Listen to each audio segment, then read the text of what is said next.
കൃഷ്ണായ വാസുദേവായ ഹരയേ പരമാത്മനേ പ്രണതക്ലേശനാശായ ഗോവിന്ദായ നമോ നമഃ.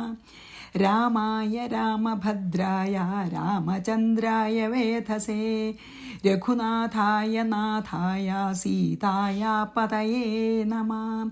ശ്രീ സീതാലക്ഷ്മണ ഭരത ശത്രുഘ്ന ഹനുമൽ സമേത ശ്രീരാമചന്ദ്രസ്വാമിനേ നമഃ. യത്ര യത്ര രഘുനാഥകീർത്തനം തത്ര തത്ര കൃതമസ്തകാഞ്ജലിം ബാഷ്പവാരി പരിപൂർണലോചനം മാരുതിം നമത രാക്ഷസാന്തകം. അപ്പം നമ്മൾ വളരെ നല്ല ഒരു ഭാഗമാണ് പറഞ്ഞുകൊണ്ടിരുന്നത്. അതായത് എന്താണ്, പിന്നെ ഗുഹന് ശ്രീരാമചന്ദ്രസ്വാമിയും സീതാദേവിയും ഇങ്ങനെ ദർഭപ്പുല്ലിൽ കിടക്കണം കണ്ടപ്പോൾ ദുഃഖമായി. എവിടെ കിടക്കേണ്ടതാണ് അല്ലേ, പട്ടുമെത്തയിൽ രാജധാനിയിൽ പട്ടുമെത്തയിൽ കിടക്കേണ്ട ആളൊക്കെ ഇങ്ങനെ വന്നു എന്ന് പറഞ്ഞ് ദുഃഖിച്ചപ്പോൾ പിന്നെ ലക്ഷ്മണൻ പറയാണ് ദുഃഖിക്കണ്ട എന്ന് പറഞ്ഞിട്ട് പറയണ ആ ഭാഗമാണല്ലോ നമ്മൾ. അപ്പോൾ 9-ാമത്തെ ശ്ലോകത്തിൽ എന്താ പറഞ്ഞ്, എനിക്ക് സുഖഭോഗങ്ങളിൽ ആഗ്രഹിക്കണം ഞങ്ങൾക്ക്, അതായത് ശ്രീരാമനും എനിക്കും. അപ്പോൾ വിഷമിക്കണ്ടെന്ന് പറയുകയാണേ, ഞങ്ങൾക്ക് സുഖഭോഗങ്ങൾ ലഭിക്കണമെന്നോ ദുഃഖം വരാതിരിക്കണമെന്നോ ഒന്നും ആഗ്രഹമില്ല. സുഖം വരട്ടെ വരാതിരിക്കട്ടെ, ദുഃഖം വരട്ടെ വരാതിരിക്കട്ടെ. ഇപ്പോൾ എൻ്റെ മനസ്സ് ഈ 2 അനുഭവങ്ങൾക്കും അധീനമല്ല. അതാതിൻ്റെ അനുഭവത്തിൽ സന്തോഷിക്കുകയെ സങ്കടപ്പെടുകയോ ഒന്നും ചെയ്യണില്ല. എന്നെപ്പോലെ തന്നെയാണ് രാമനും. ഞങ്ങൾ സുഖത്തിൽ സന്തോഷിക്കണില്ല, ദുഃഖത്തിൽ ദുഃഖിക്കണില്ല. സുഖം വരട്ടെ പോട്ടെ, ദുഃഖം വരട്ടെ പോട്ടെ. ഇപ്പോൾ അതുകൊണ്ട് രാമനോ എനിക്കോ ഈ വനവാസം വേണ്ടി വന്നതിൽ ദുഃഖമില്ല ഗുഹ എന്ന് പറഞ്ഞു അല്ലേ. അതാണ് നമ്മൾ ഇനി 10. യസ്മിൻ ദേശേ ച കാലേ ച യസ്മാദ്വാ യേന കേന വാ കൃതം ശുഭാശുഭം കർമ്മഭോജ്യം തത്ര തനാന്യഥ. ഭയങ്കര നല്ലൊരു ശ്ലോകമാണ് കേട്ടോ. യസ്മിൻ ദേശേ കാലേ ച, ഏതൊരു ദേശത്തിലും ഏതൊരു കാലത്തിലും യസ്മാത് വാ, ആരിൽ നിന്ന്, ഏതൊരാളിൽ നിന്നോ, ഏന കേന വാ, അതായത് ഏതൊരാളിൽ നിന്ന് ഏത് പ്രകാരത്തിൽ, കൃതം ശുഭാശുഭം, വേറൊരാൾ ചെയ്യണ ശുഭമായിട്ടുള്ള കർമ്മങ്ങളാണെങ്കിലും അശുഭമായിട്ടുള്ള കർമ്മങ്ങളാണെങ്കിലും, തത് തത്ര ഭോജ്യ, അതവിടെ അനുഭവിക്കാൻ യോഗ്യം, അന്യഥ മറ്റൊരു വിധത്തിലല്ല. എന്താണ് പറയണ ശ്രമം, ഇതിൻ്റെ അർത്ഥം ഏത് സ്ഥലത്ത് ഏത് കാലത്ത് ഏതൊരാളിൽ നിന്ന് ഏതൊരു പ്രകാരത്തിൽ ശുഭമായിട്ടുള്ളതോ അശുഭമായിട്ടുള്ളതോ ഏത് കർമ്മഫലം നമുക്ക് അനുഭവിക്കാനുണ്ടോ അത് നമുക്ക് വന്നു ചേരും. ആ കർമ്മഫലം നമുക്ക് എവിടെ പോയാണോ അനുഭവിക്കേണ്ടത് അവിടെ തന്നെ അനുഭവിക്കണം. ആ സ്ഥലത്ത് ആ കാലത്ത് ആ കർമ്മത്തിൻ്റെ ഫലം എങ്ങനെ അനുഭവിക്കണോ അപ്രകാരം തന്നെ നമ്മൾ അനുഭവിച്ചേ തീരൂ എന്ന് പറയുകയാണ്. അങ്ങനെ അല്ലാതാക്കാൻ, അതിനൊരു മാറ്റം വരുത്താൻ ആർക്കും സാധിക്കില്ല ഗുഹ. എന്താ പറയണതറിയോ, പിന്നെ ലക്ഷ്മണൻ നമുക്ക് പറഞ്ഞു തന്നെയാണ് കേട്ടോ. അതായത് നമ്മളുടെ പ്രാരബ്ധ കർമ്മം, നമ്മൾ പൂർവജന്മങ്ങളിൽ ചെയ്ത കർമ്മങ്ങളുടെ അതിൽ തന്നെ പരിഭാഗം വന്ന, അതായത് അതിൻ്റെ ഫലം അനുഭവിക്കാറായിട്ടുള്ള പിന്നെ കർമ്മഫലം അനുഭവിക്കാൻ വേണ്ടിയിട്ടാണ് നമ്മൾ ഈ ശരീരം എടുത്തിരിക്കുന്നത്. അതപ്പോൾ എവിടെ വെച്ച് അനുഭവിക്കാനാണോ വിധി അവിടെ തന്നെ നമ്മൾ ആ സമയത്ത് എത്തിച്ചേരും. അല്ലെങ്കിൽ ഏത് കാലത്ത്, നമുക്കിപ്പോൾ കുട്ടിക്കാലത്താണ് അനുഭവിക്കാൻ വിധിച്ചിരിക്കുന്നത് വെച്ചാൽ കുട്ടിക്കാലത്ത്, അല്ല ചെറുപ്പകാലത്ത്, അല്ലെങ്കിൽ വയസ്സുകാലത്ത്, ഏത് കാലത്താണ് നമുക്ക് ആ ദുഃഖം അനുഭവിക്കുക, അല്ലെങ്കിൽ സുഖം നല്ലതായാലും ചീത്തയായാലും ഏത് കാലത്താണ് സുഖദുഃഖങ്ങൾ അനുഭവിക്കാൻ ആ കർമ്മഫലം നമുക്ക് വിധിച്ചിട്ടുള്ളത്, ആ സമയത്ത് നമ്മൾ ആ ദേശത്ത് ആ കാലത്ത് നമ്മൾ നല്ലതായാലും ചീത്തയായാലും സുഖമായാലും ദുഃഖമായാലും അനുഭവിക്കുക തന്നെ ചെയ്യും. അതിനെ മാറ്റാൻ ഒരാൾക്കും സാധിക്കില്ല എന്നാണ് പറഞ്ഞത്. അതായത് നമ്മുടെ കർമ്മഫലം തന്നെയാണ് നമ്മൾ അനുഭവിക്കുന്നത്. വേറെ ആരും അതിന് കാരണമല്ല. പക്ഷേ ആ കർമ്മഫലം എവിടെ വെച്ച് എപ്രകാരം ആരാൽ നമ്മൾ അനുഭവിക്കണമോ എന്ന് എല്ലാം തീർച്ചയാക്കിയിട്ടാണ്. അപ്പോൾ നമ്മൾ എവിടെ ആയാലും നമ്മുടെ കർമ്മഫലം അനുഭവിക്കുക തന്നെ ചെയ്യും. അതിനെ മാറ്റാൻ ആർക്കും പറ്റില്ല. അപ്പം അതുപോലത്തെ കർമ്മഫലമാണ് ഞാനും രാമനും അനുഭവിക്കണത്. ഇതിനെ മാറ്റാൻ പറ്റില്ല. ഞങ്ങളും ശരീരം എടുത്തൂലോ. അപ്പം ശരീരം എടുത്തപ്പോൾ ഇന്ന കർമ്മഫലം ഭഗവാന് ശരിക്കത് ഒട്ടും ബാധകമല്ല കേട്ടോ. പക്ഷേ ഇത് സാധാരണക്കാർക്ക് വേണ്ടി പറയാണ്. ഭഗവാൻ ആരാണ്? ശ്രീരാമൻ പരബ്രഹ്മം തന്നെ. നമ്മൾ പറഞ്ഞുല്ലോ ശ്രീരാമതത്വം. അപ്പം ഇത് ഭഗവാന് ശരിക്കും ആപ്ലിക്കബിൾ അല്ല. പക്ഷെ ഭഗവാൻ അത് ജീവിച്ച് നമുക്ക് കാണിക്കുകയാണ്. ഭഗവാന് ദുഃഖമില്ല, ഭഗവാന് സുഖമില്ല, ഭഗവാന് എന്താണ് ഒരു തരത്തിലുള്ള ജനനമില്ല, മരണമില്ല, എന്നിട്ട് വേണ്ടേ ഒന്നുമില്ല. പക്ഷെ എന്തിനാ ചെയ്യണമെന്ന് വെച്ചാൽ ഭഗവാൻ അവതാരം എടുത്തിട്ട് ഒരു ഉത്തമ പുരുഷൻ എന്ത് ചെയ്യണം, അല്ലെങ്കിൽ എന്തൊക്കെ കർമ്മം ചെയ്താൽ എന്തൊക്കെ കർമ്മഫലം ഉണ്ടാവുമെന്ന് ഇങ്ങനെയാണെന്ന് പറഞ്ഞ് നമ്മളെ മനസ്സിലാക്കാൻ വേണ്ടി ജന്മെടുത്തതാണ്. അല്ലാണ്ട് ഭഗവാന് ഈ പറയുന്ന ഒരു അനുഭവങ്ങളും ഇല്ല. പക്ഷെ നമുക്ക് വേണ്ടി പറഞ്ഞു തരികയാണ് ഗുഹനോട് ലക്ഷ്മണൻ. എന്താ പറഞ്ഞ്? നമ്മൾ അനുഭവിക്കുന്നതൊക്കെ ആദ്യത്തെ കാര്യം, നമ്മൾ അനുഭവിക്കുന്നതൊക്കെ നമ്മുടെ കർമ്മത്തിൻ്റെ ഫലം തന്നെയാണ്. അതിന് വേറെ ഒരാളും കാരണമല്ല. നമ്മൾ പണ്ട് ചെയ്ത കർമ്മത്തിൻ്റെ ഫലം ആണ് നമ്മൾ അനുഭവിക്കണമെന്ന് ഒന്ന്. പിന്നെ എവിടെ വെച്ച് ഏത് കാലത്ത് എപ്രകാരം ആരാൽ അത് നമുക്ക് ആ അനുഭവങ്ങൾ ഉണ്ടാവുന്നുവോ, മക്കളോ ഭർത്താവോ അല്ലെങ്കിൽ അന്യരോ, ആര് കാരണം നമുക്ക് സുഖദുഃഖാനുഭവങ്ങൾ ഉണ്ടാവും എന്നുള്ളതൊക്കെ ഈ കർമ്മഫലം അനുഭവിക്കാൻ വേണ്ടിയിട്ട് ഉള്ള ഒരു ഏർപ്പാടാണെന്ന് തന്നെ പറയാം. അത് മാറ്റാൻ പറ്റില്ല. ആ കർമ്മഫലം നമുക്ക് അനുഭവിച്ചേ തീരൂ. അത് നമ്മൾ ചെയ്തതാണ്, ആരാലും നമുക്ക് ഉണ്ടാക്കി തീർക്കണതല്ല. പക്ഷെ അത് അനുഭവിക്കാനായിട്ട് നമുക്ക് ചില കാലവും ദേശവും എങ്ങനെ അനുഭവിക്കണമെന്നും ആരാൽ നമുക്ക് അനുഭവം ഉണ്ടാവണമെന്നും ഒക്കെ ഓൾറെഡി അത് സെറ്റാണ്. അതെല്ലാം അതുപോലെ നമ്മൾ അനുഭവിച്ചേ തീരൂ. അതിനൊരു മാറ്റവും നമുക്ക് വരുത്താൻ പറ്റില്ല. പക്ഷേ നമ്മൾ അതിനോട് എങ്ങനെ പ്രതികരിക്കണമെന്ന് മാറ്റാം. അതാണപ്പോൾ ശ്രീരാമനും ലക്ഷ്മണനെ എങ്ങനെ പ്രതികരിച്ചു? ഇതൊക്കെ ദുഃഖങ്ങൾ വരട്ടെ പോട്ടെ, വരണത് മുഴുവൻ അംഗീകരിക്കുക, എന്തായാലും അങ്ങനെ പ്രതികരിക്കാം നമുക്ക്. അപ്പം നമ്മൾ അനുഭവിക്കില്ലല്ലോ. അതേ ഉള്ളൂ, അല്ലാതെ മാറ്റാൻ പറ്റില്ല എന്ന്. എത്ര നല്ല നമുക്ക് ഇതിലധികം വലിയൊരു തത്വം നമുക്ക് പറഞ്ഞു തരാനില്ലല്ലോ. എനിക്ക് പറഞ്ഞ് ഫലിപ്പിക്കാനൊന്നും പറ്റുന്നുണ്ടോയെന്ന് എനിക്കറിയില്ല. എനിക്ക് മനസ്സിലായ പോലെ പറയുക, അല്ലെങ്കിൽ എനിക്ക് പറയാൻ പറ്റുന്ന പോലെ പറയുകയാണ് കേട്ടോ. ഇതിലും വലിയൊരു തത്വം നമുക്ക് മനസ്സിലാക്കാനില്ല. യസ്മിൻ ദേശേ ച കാലേ ച യസ്മാദ്വായേന കേന വാ കൃതം ശുഭാശുഭം കർമ്മ ഭോജ്യം തത്തത്ര നാന്യഥാ. 11 അലം ഹർഷവിഷാദാഭ്യാം ശുഭാശുഭഫലോദയേ വിധാത്രാ വിഹിതം യദ്യത് അലംഘ്യം സുരാസുരൈ എന്താ പറയണറിയോ? ഫലോദയേ, ശുഭവും അശുഭവും ഉണ്ടാവുമ്പോൾ, ഉദയത്തിൽ എന്ന് പറഞ്ഞാൽ ശുഭങ്ങൾ ഉണ്ടാവുമ്പോഴും അശുഭങ്ങൾ ഉണ്ടാവുമ്പോഴും, ഹർഷവിഷാദാഭ്യം അലം, സന്തോഷവും ദുഃഖവും ഉണ്ടാകരുത്. അലം എന്ന് പറഞ്ഞില്ലേ, എന്താ അറിയോ?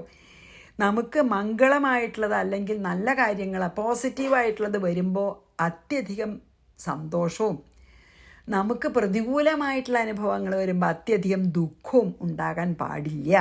അതാണ് പറയണത്. അനുകൂല അനുഭവത്തിനെയാണല്ലോ നമ്മൾ സുഖം എന്ന് പറയണത്, പ്രതികൂല അനുഭവത്തിനെയാണ് നമ്മൾ ദുഃഖം എന്ന് പറയണത്. എന്തും അനുകൂലമാണെങ്കിൽ നമുക്ക് സുഖം, എന്തും നമ്മളെ ഇച്ഛയ്ക്കോ അല്ലെങ്കിൽ ഇതിനോ പ്രതികൂലമാണെന്ന് വെച്ചാൽ നമ്മൾ അതാണ് ശരിക്കും അനുകൂല അനുഭവമാണ് നമ്മൾ സുഖം എന്ന് പറയുന്നത്, പ്രതികൂല അനുഭവമാണ് ദുഃഖം എന്ന് പറയുന്നത്. അതായത് ദുഃഖത്തിനും അങ്ങനെയും പറയാം. പക്ഷേ എന്താ ഇപ്പം ഇതിൽ പറഞ്ഞു വെച്ചാൽ, ശുഭം അതായത് അനുകൂല അനുഭവമായാലും അശുഭം പ്രതികൂല അനുഭവമായാലും നമ്മൾ ഒരുപാട് അതിന് നമ്മളെങ്ങനെ റിയാക്ട് ചെയ്യേണ്ട പറയുക, അതിൽ ഒരുപാട് സന്തോഷിക്കുകയും ഒരുപാട് ദുഃഖിക്കുകയും ചെയ്യരുത്. അത് വന്ന് പോട്ടെ അങ്ങനെ വിചാരിക്കണമെന്ന്. വിധാത്ര യദ്യത് വിഹിതം, വിധി ഇപ്പം ഇവിടെ വിധാത്ര എന്ന് പറഞ്ഞാൽ വിധി എന്ന് തന്നെയാണ് പറയുന്നത്. ദൈവം എന്ന് പറയാം. എന്തായാലും ഈ നമ്മളെല്ലാം നിയന്ത്രിക്കുന്ന ആ പരമമായിട്ടുള്ള ശക്തി എന്താണ് നമുക്ക് വിധിച്ചിരിക്കുന്നത്, യദ്യത് വിഹിതം, നമുക്ക് എന്താണ് അനുഭവിക്കാൻ വിധിച്ചിരിക്കുന്നത്, അത് സുരാസുരൈഹി അലംഘ്യം, ദേവാസുരന്മാർക്ക് പോലും അത് ലംഘിക്കാൻ കഴിയില്ല എന്ന്. അതായത് വളരെ ഇതൊക്കെ ഈ ശ്ലോകം വളരെ നല്ലതാണ്. എന്താ അറിയോ, പുണ്യപാപ കർമ്മങ്ങളുടെ ഫലമായിട്ട് നമുക്ക് സുഖോ ദുഃഖോ വരണ സമയത്ത് നമ്മളതിൽ സന്തോഷിക്കുകയോ ദുഃഖിക്കുകയോ ചെയ്യരുത്. ദൈവം നിശ്ചയിച്ചതായിട്ടുള്ള കർമ്മഫലത്തിനെ നമുക്ക് അതിക്രമിക്കാൻ, നമുക്കെന്നല്ല ദേവന്മാർക്കും അസുരന്മാർക്ക് പോലും കഴിയില്ല. പിന്നെ നമ്മുടെ കഥ പറയണോ? അപ്പോൾ ഇവിടെ ദൈവം എന്ന് പറയണത് എന്താ വെച്ചാൽ സ്വന്തം കർമ്മഫലത്തിനെയാണ് ഇവിടെ ദൈവം എന്ന് പറയണത്. കർമ്മഫലത്തിന് തന്നെ എപ്പം ഇവിടെ ദൈവം എന്ന് പറയണത്. അത് മാറ്റാൻ പറ്റില്ല. അത് ദേവാസുരന്മാർക്ക് നമ്മളിപ്പോൾ കണ്ടില്ലേ, പിന്നെ ഈ മഹാബലി ഇപ്പോൾ അമൃതമഥനത്തിന് നമ്മൾ ഭാഗവതത്തിൽ കണ്ടു. അതായത് മഹാബലി സ്വർഗം കീഴടക്കിയിട്ട് ദേവന്മാരെ അവിടുന്ന് ആട്ടിപ്പുറത്താക്കി. അവർ ഭൂമിയിൽ യാചകന്മാരെപ്പോഴും നടന്നു. അങ്ങനെ വിഷമിച്ചിട്ടാണ്, അതിന് കാരണം ഉണ്ടായി. പിന്നെ ദേവന്മാരെ ശക്തിയൊക്കെ ദുർവാസാവിൻ്റെ ശാപം കൊണ്ട് പോയില്ലോ. അതാ പറയണം, അത് അവർക്ക് അനുഭവിക്കേണ്ട കാലം ചീത്തയാണ്. അപ്പോൾ അവരനുഭവിച്ചു. അപ്പോൾ എന്താ ഉണ്ടായി, ഭഗവാന്റെ അടുത്ത് പോയപ്പോൾ ഭഗവാൻ പറഞ്ഞു, എന്താ പറഞ്ഞറിയോ, ഇപ്പോൾ അസുരന്മാർക്ക് നല്ല കാലമാണ്, അതുകൊണ്ട് നിങ്ങൾ കാലം നന്നല്ല, അതുകൊണ്ട് നിങ്ങളിപ്പോൾ എന്നെ സ്മരിച്ചിരുന്നോളൂ, കുറച്ച് കഴിഞ്ഞാൽ നിങ്ങളുടെ കാലം നന്നാവും എന്ന് പറഞ്ഞു. സുഖദുഃഖങ്ങൾ മാറി വരും തന്നെ അല്ലേ. അത് തന്നെയാണ് പറഞ്ഞത്. പുണ്യപാപകർമ്മങ്ങളുടെ ഫലമായിട്ട് നമുക്ക് സുഖോ ദുഃഖമോ വന്നാലും നിങ്ങൾ വല്ലാതെ സന്തോഷിക്കുകയോ ദുഃഖിക്കുകയോ ചെയ്യരുത്. നമുക്ക് നിശ്ചയിച്ചതായിട്ടുള്ള കർമ്മഫലം നമ്മൾ അനുഭവിക്കുകയാണ്. വിധി അനുസരിച്ച് അത് അനുഭവിച്ചേ തീരൂ. അതിനെ മാറ്റാൻ ദേവാസുരന്മാർക്ക് പോലും കഴിയില്ല, പിന്നെ മനുഷ്യൻ്റെ കഥ പറയാനുണ്ടോ എന്നാണ് പറഞ്ഞത്. അപ്പോൾ ഇവിടെ ദൈവം എന്ന് പറഞ്ഞിട്ടുണ്ടെങ്കിലും ശരിക്കും ആ ദൈവം എന്നുള്ള വാക്കുകൊണ്ട് ഉദ്ദേശിക്കുന്നത് സ്വകർമ്മജന്യ ഫലം എന്നാണെന്ന്. സ്വകർമ്മത്തിൽ നിന്ന് ഉണ്ടായിട്ടുള്ള ഫലം, സ്വകർമ്മജന്യ ഫലം തന്നെയാണ് അർത്ഥം എന്ന്. അതാണ്, അതായത് കർമ്മഫലം നമ്മൾ അനുഭവിച്ചേ തീരൂ. അലം ഹർഷവിഷാദാഭ്യം ശുഭാശുഭഫലോദയേ വിധാത്രാവിഹിതം യദ്യത് അലംഘ്യം സുരാസുരൈ. അപ്പം നമുക്ക് അതിനോട് പ്രതികരണം മാറ്റാം. ഇതൊക്കെ വന്നു പോയി കൊണ്ടിരിക്കും, ഞാൻ ദുഃഖിക്കണില്ല. പ്രത്യേകിച്ച് ഇപ്പോൾ സുഖം വരുമ്പോഴല്ല ഞാൻ പറയണം, ദുഃഖം വരുമ്പോഴൊക്കെ ഇതൊക്കെ എല്ലാവർക്കും മാറി മാറി വന്നുകൊണ്ടിരിക്കും, ഞാൻ അതിന് പ്രത്യേകിച്ച് ദുഃഖിക്കാൻ പോണില്ല. ഇതെല്ലാം ഞാൻ പണ്ട് ചെയ്ത കർമ്മത്തിൻ്റെ ഫലം തന്നെയാണ് അനുഭവിക്കണമെന്ന് വിചാരിക്കുമ്പോൾ നമുക്ക് നല്ല ശാന്തി കിട്ടുമല്ലോ. അതാണ് നമ്മുടെ പ്രതികരണം മാറ്റാം. അപ്പം ശരിക്കും പറയാച്ച ദുഃഖം അനുഭവിക്കില്ല. അതാണല്ലോ മേപ്പത്തൂര് പറഞ്ഞില്ലേ, എന്തായാലും വേണ്ടില്ല ഭഗവാനെ ആശ്രയിച്ച എനിക്ക് ഒന്നേ ഉള്ളൂ, വ്യഥയതു നതുമാം ത്വത്പദേ കാവലം. എന്നെ വേദനിപ്പിക്കാണ്ടിരുന്നാൽ മതി. എന്താ വെച്ചാൽ വരട്ടെ, എന്ത് വേണമെങ്കിൽ വരട്ടെ, വേദന തോന്നാഞ്ഞാൽ പോരെ. അതാണേ, മനസ്സാണല്ലോ എല്ലാം. അപ്പം നമ്മുടെ മനസ്സിനെ അങ്ങനെ ആക്കി എടുത്താൽ പിന്നെ വേദന ഇല്ല. ഇനി 12. സർവദാ സുഖദുഃഖാഭ്യാം നര പ്രത്യവരുദ്ധ്യതേ ശരീരം പുണ്യപാപാഭ്യാമുത്പന്നം സുഖദുഃഖവത്. വേറൊരു നല്ല ശ്ലോകം. പുണ്യപാപാഭ്യം ഉത്പന്നം ശരീരം സുഖദുഃഖവത്. പുണ്യപാപങ്ങളിൽ നിന്ന് പുണ്യപാപങ്ങൾ അനുഭവിക്കാൻ വേണ്ടി മാത്രമുണ്ടായ ശരീരം, അത് പ്രത്യേകം പറയണം. പുണ്യത്തിൻ്റെയും പാപത്തിൻ്റെയും ഫലങ്ങൾ അനുഭവിക്കാൻ വേണ്ടി മാത്രമാണ് ഈ ശരീരം ഉണ്ടായിരിക്കുന്നത്. അങ്ങനെ ഉണ്ടായിട്ടുള്ള ഈ ശരീരം പിന്നെ തീർച്ചയായിട്ടും സുഖവും ദുഃഖവും ഉണ്ട്. സുഖദുഃഖവത്. അപ്പം പിന്നെ സുഖവും ദുഃഖവും അനുഭവിക്കേണ്ട പറ്റുമോ? പുണ്യത്തിൻ്റെ ഫലം സുഖം, പാപത്തിൻ്റെ ഫലം, അപ്പം രണ്ടും അനുഭവിക്കണം. സർവദാ നരഹ സുഖദുഃഖാഭ്യാം പ്രത്യവരുദ്ധ്യതേ. മനുഷ്യന് എപ്പോഴും സുഖദുഃഖങ്ങൾ മാറി മാറി വരുന്നു എന്ന് പറയണം. അതായത് പുണ്യപാപങ്ങളുടെ ഫലത്തു നിന്നാണ് ഈ ശരീരം ഉണ്ടായത് തന്നെ. അപ്പം പിന്നെ സുഖദുഃഖങ്ങളിൽ ഇല്ലാണ്ടിരിക്കുമോ? അതുകൊണ്ട് മനുഷ്യന് എപ്പോഴും ഒന്നുകിൽ സുഖം ഉണ്ടാവും അല്ലെങ്കിൽ ദുഃഖം ഉണ്ടാവും, ബാധിച്ചും കൊണ്ടേയിരിക്കും. സുഖം വന്നു, അത് ശാശ്വതമല്ല. കുറച്ച് കഴിഞ്ഞാൽ ദുഃഖം വന്നു, ദുഃഖം ശാശ്വതമാണോ? അല്ല. പക്ഷെ നമ്മുടെ കുഴപ്പം എന്താ അറിയോ? സുഖം വരുമ്പോൾ നമ്മൾ വൈ മീ, എനിക്കെന്താ സുഖം വന്നത് എന്ന് ആലോചിക്കണേ ഇല്ല. സുഖം വരുമ്പോൾ സുഖമായിരിക്കും. ദുഃഖം വന്നാൽ അയ്യോ ഞാൻ എന്ത് ചെയ്തു ഇതിന് വേണ്ടിയിട്ട്, അല്ലെങ്കിൽ എന്നെ മാത്രം ദൈവം എന്തിനാ ശിക്ഷിക്കണം എന്ന് നമ്മളങ്ങനെയല്ലോ പറയണം എപ്പോഴും. എന്താ ഇങ്ങനെ എന്തിനാ പരീക്ഷിക്കണം, എന്തിനാ ഇങ്ങനെ ശിക്ഷിക്കണേ? ദൈവം പരീക്ഷിക്കുമല്ല ശിക്ഷിക്കുമല്ല എന്നാണ് ഇപ്പോൾ രാമായണം എന്താ പറയണത്, ഭാഗവതമൊക്കെ എന്താ പറയണത്? നമ്മൾ നമ്മുടെ കർമ്മഫലം അനുഭവിക്കണു. പുണ്യം ചെയ്തപ്പോൾ പുണ്യം നമ്മൾ കുറേ ചെയ്തിട്ടുണ്ടെങ്കിൽ നമ്മൾ കുറേ സുഖം അനുഭവിക്കും.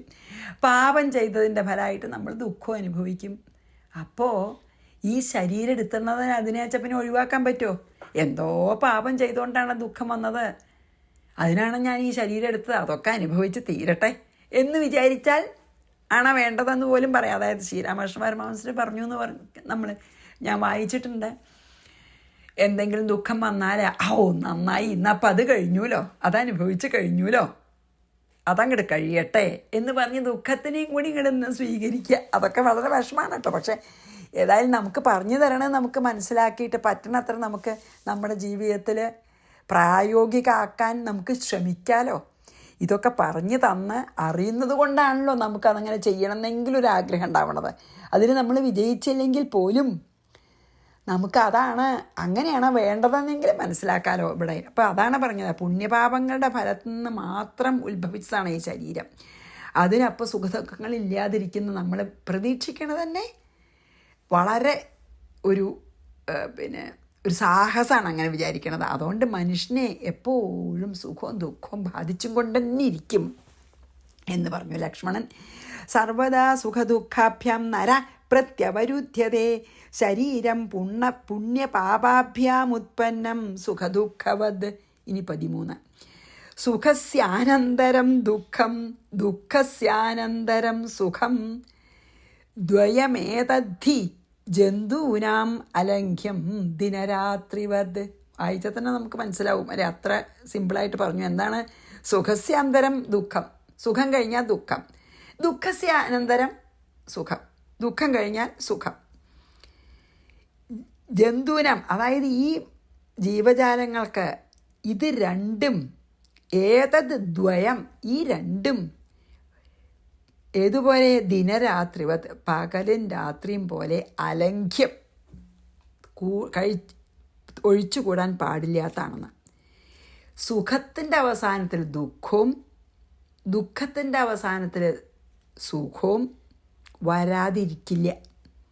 ഇത് രണ്ടും രാത്രിയും പകലും പോലെ ഒന്നും കൊണ്ടേയിരിക്കും. അതിനെ നമുക്ക് ഒഴിവാക്കാൻ പറ്റുകയേയില്ല.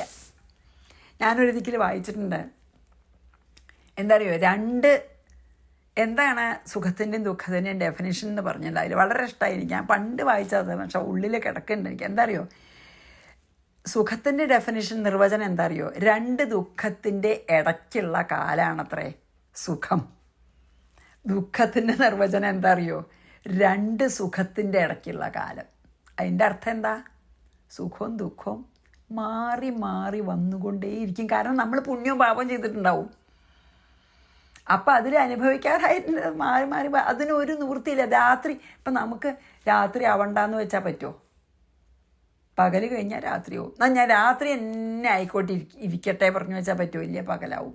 അതുപോലെ സത്യമാണ്. എന്താ, രാത്രിയും പകലും നമുക്ക് മാറ്റാൻ പറ്റാത്ത പോലെ സത്യമാണ് ഈ സുഖദുഃഖങ്ങളെ മാറ്റാൻ. അപ്പം അതിനെ വരണ പോലെ അംഗീകരിക്കുക. സുഖം വന്നാൽ വരട്ടെ, സുഖം പോയാൽ പോട്ടെ, ദുഃഖം വന്നാൽ വരട്ടെ, അങ്ങനെയാണ് പറയണത്. എത്ര നല്ല ഉപദേശം.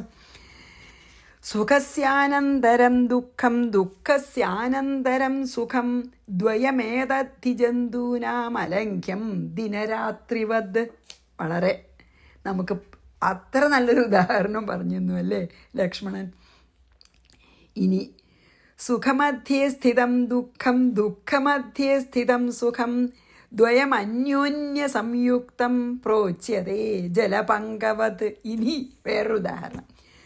സുഖമധ്യേ ദുഃഖം സ്ഥിരം. സുഖത്തിൻ്റെ മധ്യത്തിൽ നമുക്ക് ദുഃഖം ഉണ്ടാവും. പിന്നെയോ ദുഃഖമധ്യേ സുഖം.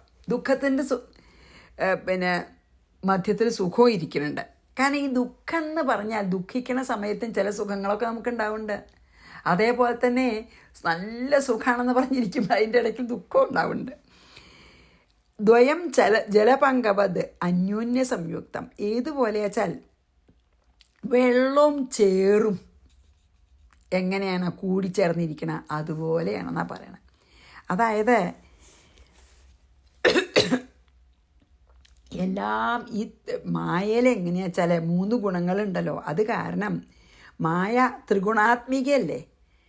ആ സത്വരജസ്തമോ ഗുണങ്ങളെ കൂടിയതാണല്ലോ മായ. അപ്പം ഈ മായയിലത്തെ എല്ലാ മായയാൽ നമുക്ക് അനുഭവപ്പെടുന്ന എല്ലാ പദാർത്ഥങ്ങളും ത്രിഗുണാത്മികമായ ഈ മായയാൽ നമുക്ക് തോന്നുന്ന എല്ലാ പദാർത്ഥങ്ങളും സുഖത്തിലും ദുഃഖം അനുഭവിക്കുന്നുണ്ട്, ദുഃഖത്തിൽ സുഖം അനുഭവിക്കുന്നുണ്ട്. അന്ന് ആലോചിച്ച് നോക്കിയാൽ വളരെ ശരിയാണ്. നമുക്ക് സുഖമാണെന്ന് തോന്നുന്ന സമയത്തും ഒരു കാലുമ്പിലൊരു മുറി ഉണ്ടായാൽ ആ വേദന നമ്മളറിയില്ലേ. നമുക്ക് ദുഃഖം തോന്നിയാൽ മതിയല്ലോ. അതായത് ഇപ്പം നമുക്ക് നല്ല സുഖമാണ്, പക്ഷെ വേറൊരാൾക്ക് നമുക്ക് ദുഃഖം വന്നാൽ നമ്മളെ മനസ്സ് ദുഃഖിക്കുമല്ലോ, അതും ദുഃഖമല്ലേ. ഇനി ദുഃഖമായിട്ട് ഇരിക്കുകയാണ് നമ്മൾ, അപ്പോഴും ഒരു കുട്ടി ചിരിച്ചാൽ നമുക്കൊരു സുഖം തോന്നി മനസ്സിന് ഇല്ലേ. ഒരു മരണ വീട്ടിലാണെങ്കിൽ പോലും സുഖം തോന്നുന്ന സന്ദർഭങ്ങളുണ്ട്. അതാണ് പറയണത്. ചേറും വെള്ളവും, അതായത് നല്ല മണ്ണ് കലർന്നൊരു വെള്ളം എടുത്താൽ ആ മണ്ണും വെള്ളവും അനവധി നേരം വെച്ചിട്ട് നമുക്ക് ഇതാക്കാൻ നല്ലാണ്ട് അത് ഒന്നിച്ച് ആ ഒരു കുളത്തിൽ കിടക്കുന്ന സമയത്ത് ഒരേപോലെ തന്നെ അതുപോലെ കൂടിക്കലർന്നതാണ് എന്ത് സുഖദുഃഖങ്ങളെന്നാണ് പറയണത്. അതിന് കാരണം മായയിൽ 3 ഗുണങ്ങളുണ്ട്. അപ്പോൾ ത്രിഗുണാത്മികമായ മായയിൽ നമുക്ക് അനുഭവപ്പെടുന്ന എല്ലാ സുഖങ്ങളുടെ കൂടെയും ദുഃഖമുണ്ട്, ദുഃഖങ്ങളുടെ കൂടെ സുഖമുണ്ട്. ഏതുപോലെ ചളിയും വെള്ളവും ചേർന്നിരിക്കണ പോലെയാണ്. അതായത് വിവേകമുള്ളവർക്കെന്ന് പറയുന്നുണ്ട്, അങ്ങനെ ഒരു ഒരു ഒരു ഒരു ഒരു ഒരു പറയലുണ്ട്. എന്താ അറിയുമോ, സർവമേവ ദുഃഖം വിവേകിന. നമ്മൾ ഭഗവാനാണ്, നമ്മളെ അഹം ബ്രഹ്മാസ്മിന്ന് അറിഞ്ഞു കഴിഞ്ഞ ഒരാൾക്ക് ഈ ലോകം മുഴുവൻ ദുഃഖം തന്നെയാണ്, ഒന്നുമില്ല സുഖിക്കുക. ആ പരമാനന്ദം, ആ പൂർണ്ണ ആനന്ദത്തിൽ എത്തിച്ചേർന്നാൽ പിന്നെ ഈ കാണുന്നത് മുഴുവൻ ദുഃഖം മാത്രമാണ്. പക്ഷേ നമുക്ക് സുഖം തോന്നുന്നുണ്ട് ചിലപ്പോൾ. അതാണ് പറഞ്ഞത് സർവമേവ ദുഃഖം വിവേകിന. വിവേകികൾക്ക് മീൻസ് ഈ ജ്ഞാനം ഉദിച്ചവർക്ക് ഈ ജഗത്തിൽ കാണുന്ന മുഴുവൻ ദുഃഖം തന്നെയാണെന്ന് പറയാണ്. അപ്പോൾ നമുക്ക് 14 വായിച്ച് ഇന്നത്തെ ഇവിടെ നമുക്ക് അവസാനിപ്പിക്കാം. എത്ര നല്ല ശ്ലോകങ്ങളാണല്ലേ എല്ലാം. അത് ശരിക്കും ബൈ ഹാർട്ടാക്കിയിട്ട് നമ്മളെന്നും മനനം ചെയ്യണം. അത്ര നല്ല ശ്ലോകങ്ങളാണ് ഈ ലക്ഷ്മണൻ ഗുഹനോട് പറയണ ശ്ലോകങ്ങൾ. അത്രയ്ക്ക് നമുക്ക് ജീവിതത്തിൽ പകർത്തേണ്ടതാണ്. അപ്പോൾ അത് ഞാൻ ഒന്ന് എന്തായാലും അത് എഴുതിയിട്ടൊന്ന് വെക്കുന്നുണ്ട്. ബൈ ഹാർട്ടാക്കൊക്കെ പറ്റുമെന്ന് നിശ്ചയില്ല. ഞാൻ എഴുതിയത് വേണമെങ്കിൽ ഞാൻ ആ ഗ്രൂപ്പിലിടാം. അപ്പം നമുക്ക് സുഖമധ്യേ സ്ഥിതം ദുഃഖം, ദുഃഖമധ്യേ സ്ഥിതം സുഖം, ദ്വയം അന്യോന്യ സംയുക്തം പ്രോച്യതേ ജലപങ്കവത്. അപ്പോൾ നമ്മൾ 14 കഴിഞ്ഞ് ഇവിടെ നിർത്താട്ടോ.